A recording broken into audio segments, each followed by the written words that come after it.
man, first quarter we got I'm gonna say it. You know, someone from the big three. I'm gonna still call it the big three. Right? We're not gonna disrespect none of them guys. We still gonna call it the big three. It is. Cold World, back outside. Yeah. He dropped the joint. The video was tough. He had the rewind inspired raps. Yes. You know. I thought that was dope, man. And you know, I fucks with Fat Joe. You know, that's one of my favorites, man. But he came out and said some things. He feel like he can't really jack it because of the battle. We spoke on this. Yeah, you already know. Yeah. Go back, let's Civil War. Go back to the Civil War. Yeah, go back to the Civil War. We already gave our views. We got a good library on YouTube. Just go back and check it out. Yeah, go back, check out the Civil Wars, and you could get our views on it. But he gave his views. He felt like it still looks a little funny. He can't really listen to J. Cole the same, and I feel like the internet is in an uproar a little bit. But you wanted to give your views on it. How you feel about what Fat Joe was saying and the state of J. Cole right now? You know, at first, and that's why I feel like I want to get this message out to everybody. Think for yourself. Because sometimes before you even hear the music and you hearing all the chatter about the music, that's already going to like give you a preconceived notion on how to feel about the music before you even hear that shit. So I feel like just listen to it before you hear anybody else's opinion. What Fat Joe is saying, I feel like that's a personal feeling. He's a hip-hop historian. He's a hip-hop artist. He's engulfed in hip-hop thoroughly. And they're from an era where they would probably be considered like the golden era, right? So they're always going to perceive music a certain way. When it comes to that standard, Fat Joe is completely right. I wouldn't be able to listen to J. Cole if I'm from that era. So I'm not mad at J. Cole saying that, and I'm not even mad at anybody that can't look at J. Cole the same. If J. Cole does not get in that battle, how does that music sound? Let's take the personal feeling out of it. How does that record sound? What does that record tell you? That record is phenomenal. Yeah. And they would go crazy. The record is tough. Right. But given the situation, your ears can't even force you to listen to it. And I ask myself, like, is it worse losing the battle or backing out the battle? Because at the end of the day, I just feel like J. Cole threw a shot, even though he pulled it back. He threw the shot, but no shot was even returned his way. So it's not like anybody came at this nigga or gave him bars, or we can say Kendrick bodied him or Drake bodied him. Nobody bodied J. Cole. If anything, J. Cole bodied himself by removing himself, which if y'all really want to go there, as an MC, I couldn't get involved in that type of battle because that wasn't an MC type battle. That was gossip and mudslinging. That wasn't about who's lyrically better. Niggas don't sit there and be like, yo, Kendrick lyrically washed Drake or Drake lyrically washed Kendrick. Son had the biggest record and called that man a pedophile. Drake sat there and said, you beat on your shorty. This is the standpoints that niggas is talking about. This is the main thing that niggas talk about. As an MC, I can't get into that. The niggas don't. What are we talking about bars?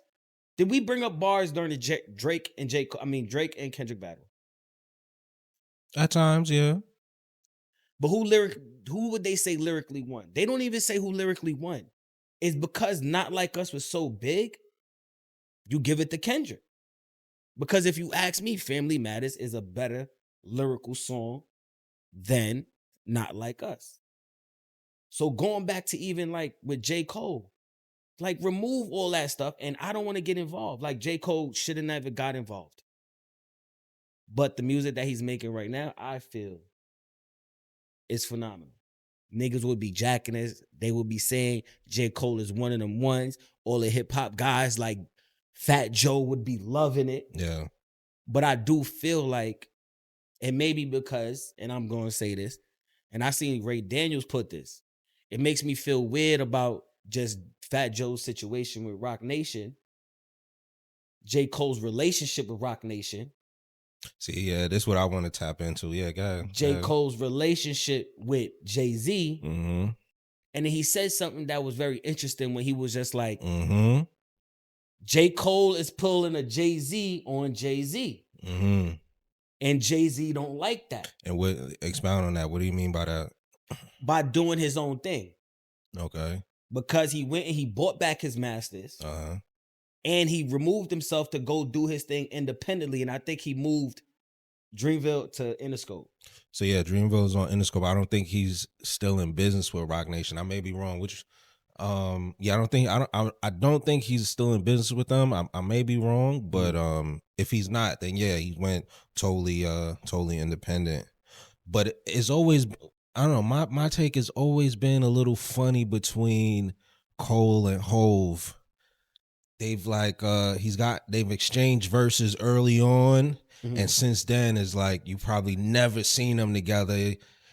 Drake has gotten more verses from Hove. That's a fact. Pusha T has gotten more verses from Hove, and someone like Cole, who's been like rapping at this high level, you would think that Hove would want to like rap with him or something like that. But it always seemed a little funny. I don't know, but on that new track, he's saying something like, I signed to one of the so-called kings. As an MC, as a rapper, as a writer, you're very selective with your words. Mm-hmm.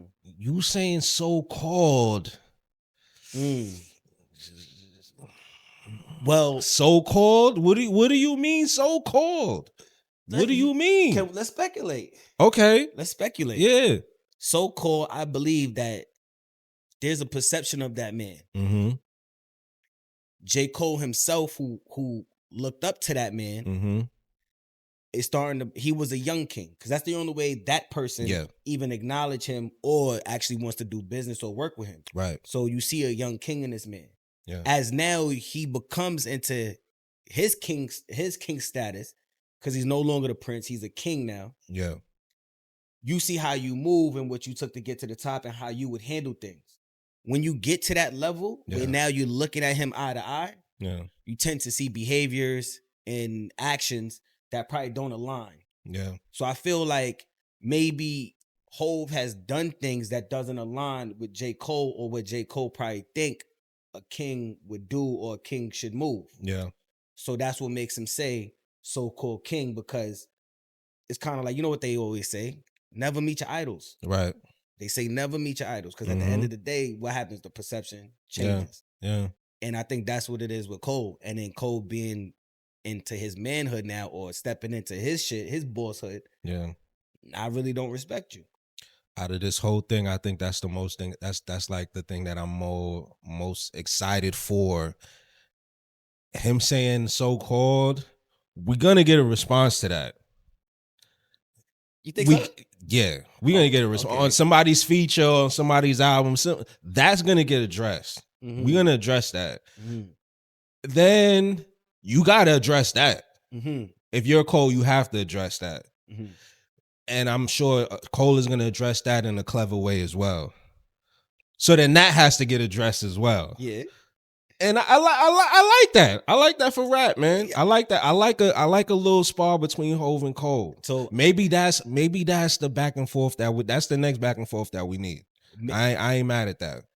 Maybe that's what get Cole back in the good graces. It does. You heard? It does. Because if he handled that situation right, yeah. Them hip hop historians that's like, it. The Fat Joes and them, like, hold on now. Hold on now. Yeah. Cause that's y'all big homie. Yeah, that's your big homie. That's your big homie. Remember that. And look how I handled your big homie. Yup.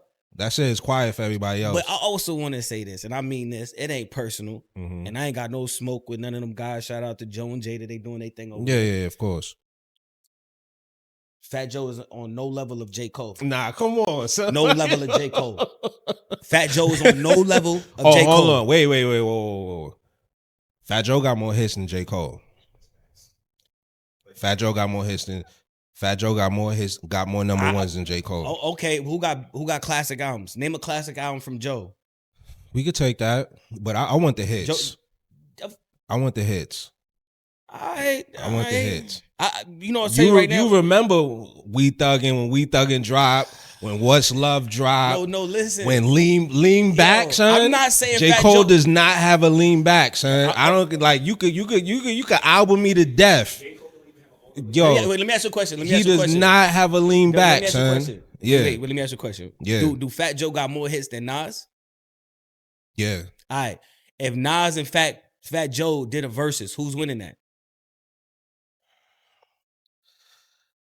I wouldn't like to see that. I don't want to. If J. Cole and Fat Joe did a versus, J. Cole is washing him. I don't know about that because first that's a clash of generations, right? So there's gonna be a lot of people when you play Cole records. If you're not like a Cole fan or like of a certain age, they're gonna be like, "Yo, what's this?" He's gonna play a lot of album joints or play like features. I think it's a clash. I would prefer a Cole and Nas. A Cole and Nas is something you can appreciate. Like the lyricists are gonna come out, and there's a certain crowd that's gonna come out for that. You know, I would more compare them to. Yeah. So when I go to the verses, I'm thinking about who would have like the better performance. Who's gonna perform their records better? Mm-hmm. I seen J. Cole live, and if anybody's seen J. Cole live, like that's where J. Cole make the money at. Yeah. J. Cole is a great live performer. Yeah. I don't know too many great live performers from Fat Joe's era, besides the Locks in them. Nah, Fat Joe could perform. Fat Joe was an MC. Fat Joe was an MC. Fat Joe knows how to perform. I've seen Fat Joe live, and I didn't want to compare the two, but Fat Joe ain't no slouch. Maybe Fat Joe is not no got slouch. The verses with him and Ja Rule in my head. Yeah, maybe because I still refreshed. That's the last time I've seen him perform. I thought he did his thing. I just didn't like the whole, all them bum bitches back there and all when he said that shit. Outside of that, I thought he did his thing, man. I'm not gonna hold you. Okay, Ja Rule got more hits. Ja Rule out hit him. Yeah, Ja Rule out hit him. Mm-hmm. Yeah, Ja Rule out hit him. But yo, wait. Yeah, sorry. Who got more hits, Fat Joe or French Montana? Fat Joe. Yeah, Fat Joe.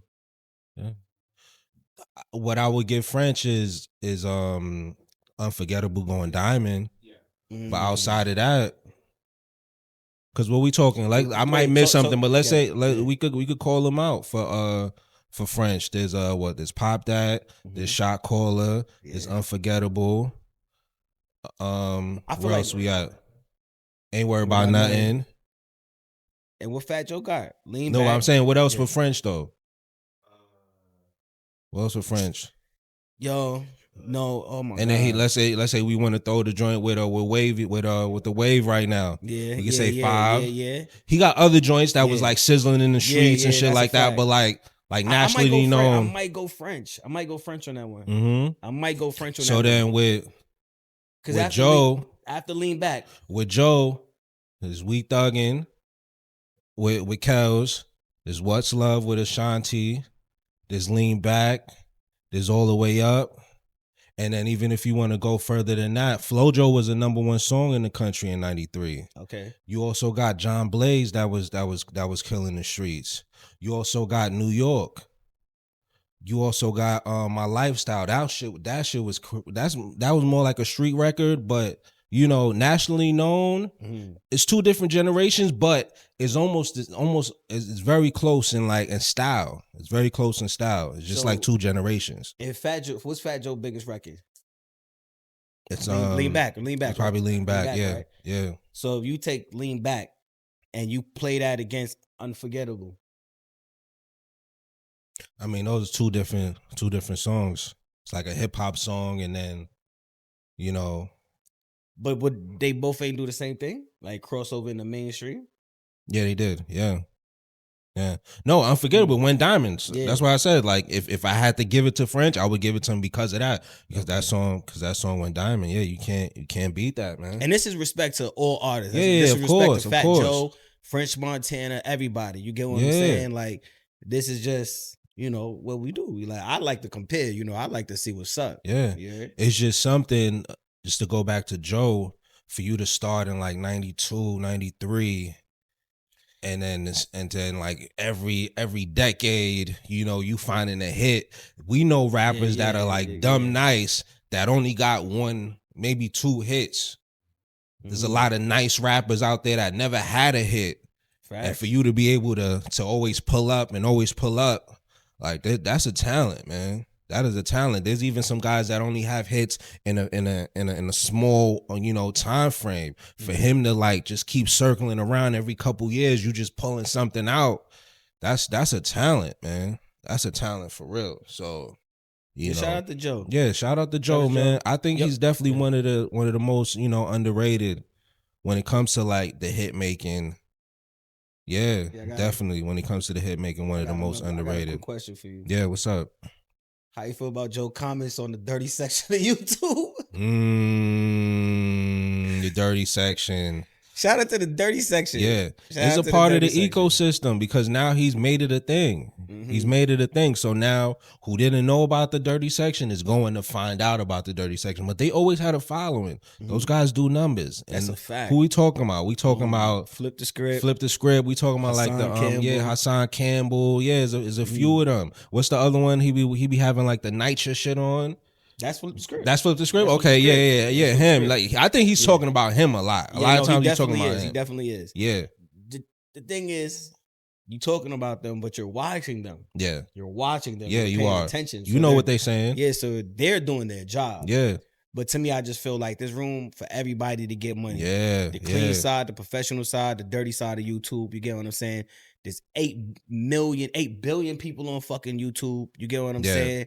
There's enough viewership for everybody. You get what I'm saying? And the way people binge watch, like, listen, let's all get money together. You know what I mean? And, you know, sometimes I want to watch the dirty side. Yeah, no, sometimes that's a fact. I want to know what's going on in the streets. It makes me feel real close to the streets where I could go be a parent back in the crib. Yeah. You start tapping in what's going on. Yeah, I can see what Hassan Campbell is on what's going today, on outside. Yeah, you know what I mean? Without being outside. Shout out to the NYC Drill. Shout out to the Code 33s. Like, I love those pages. Yeah. Those pages keep me in tune with what's going on in the streets. Yeah. While I'm on the sidewalk. You get what I'm saying? That's great news to hear. You know what I mean? Yeah, and let me say this too. We could wrap it up. You know, I'll be in the crib sometimes with wife, and we going through the channels, we going through this platform, that platform. A lot of TV is trash, man. Yeah. A lot of these shows is trash. It's hard to find good television to really tap into and binge watch and all that shit. Right now I'm watching Animal Kingdom on Netflix. That shit is alright. I ain't even gonna hold you. I remember I used to see the commercials and all that shit for it. But Animal Kingdom, that shit is alright. But it's hard to find a show. So a lot of times I find myself going to YouTube and tapping into what's going on. Like, there's a lane for that. Sometimes people, you know, we love reality TV. We love reality talk. And that's what that is that raw and uncut, man. You know what I mean? That raw and uncut. The only thing I'm watching right now is wrestling and The Mentalist. Yeah. You hear? And anything on Disney Plus. Yeah. That's it. All right.